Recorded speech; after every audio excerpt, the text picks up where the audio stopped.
ہماری زندگی میں بعض چیزیں دیر سے کیوں ملتی ہیں؟ اپنی دعاؤں کو مانگتے رہو اور دیر ہونے پر پریشان ہونا چھوڑ دو، کیونکہ اللہ کا دیا ہوا ہر رزق اپنے مقرر وقت پر ہی آتا ہے۔ کچھ نعمتیں دیر سے ملتی ہیں تاکہ ہم انہیں سنبھال بھی سکیں اور ان کی قدر بھی کر سکیں۔ زندگی اور لوگوں کا اثر جس طرح درخت ہوا کی آلودگی کو کم کر دیتے ہیں، اسی طرح اچھے لوگوں کی صحبت انسان کے گناہوں کو کم کر دیتی ہے۔ اسی لیے کہا جاتا ہے انسان کی زندگی میں صحبتوں کا بہت بڑا اثر ہوتا ہے۔ راستے بدل جائیں تو منزلیں بھی بدل جاتی ہیں، گھر کا ماحول بدل جائے تو انسان کی تربیت بھی بدل جاتی ہے۔ دنیا کی ہر چیز انسان پر اپنا اثر چھوڑتی ہے۔ چھوٹی چیز کی اہمیت، ہم اکثر چھوٹی باتوں کو اہمیت نہیں دیتے، لیکن یاد رکھو چھوٹے چھوٹے ذرے جب اکٹھے ہو جائیں تو ایک مضبوط پتھر بن جاتے ہیں۔ اسی لیے سوچو تم آج کل لوگوں اور کس ماحول میں رہ رہے ہو۔ لوگوں کو خوش کرنا، تم چاہے جتنا بھی اچھا بن جاؤ، کچھ لوگ تم سے پھر بھی خوش نہیں ہوں گے۔ اس لیے لوگوں کو خوش کرنے کے بجائے خاموشی سے خود کو بہتر بنانے کی کوشش کرو، کیونکہ سکون لوگوں کو راضی کرنے میں نہیں بلکہ خود کو سمجھ لینے میں ہے۔ صبر کی حقیقت، کیا تم جانتے ہو صبر کی اصل حد کیا ہوتی ہے؟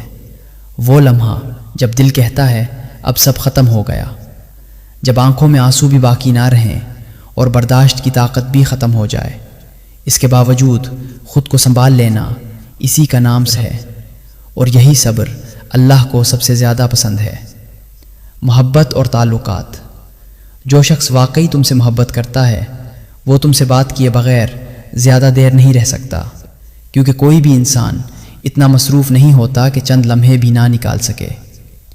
دنیا کا سب سے بہترین مرہم نہ دوا ہے نہ دولت، بلکہ بے لوث محبت، بے لوث احترام اور بے لوث قدر ہے۔ زندگی کا خاص لمحہ، زندگی میں ایک وقت ایسا بھی آتا ہے جب انسان کسی ایسے شخص کے پاس پہنچ جاتا ہے جہاں سے وہ واپس جانا نہیں چاہتا، چاہے اس کے بدلے اسے پوری دنیا ہی کیوں نہ چھوڑنی پڑے۔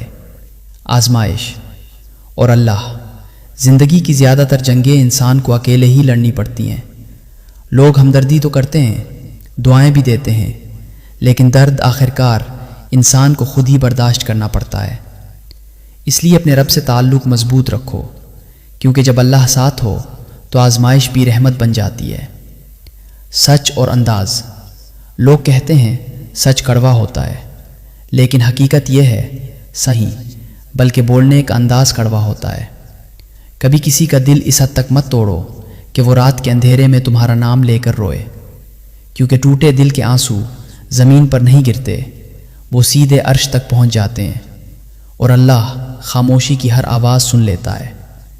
پھر فیصلے زمین پر نہیں آسمان پر ہوتے ہیں۔ اس لیے دل توڑنے کے بجائے دل جوڑنے کی کوشش کرو، کیونکہ اللہ ٹوٹے دل کا بدلہ ضرور دیتا ہے۔ اور کبھی انسان کو سکون بھی تنہائی میں ہی ملتا ہے۔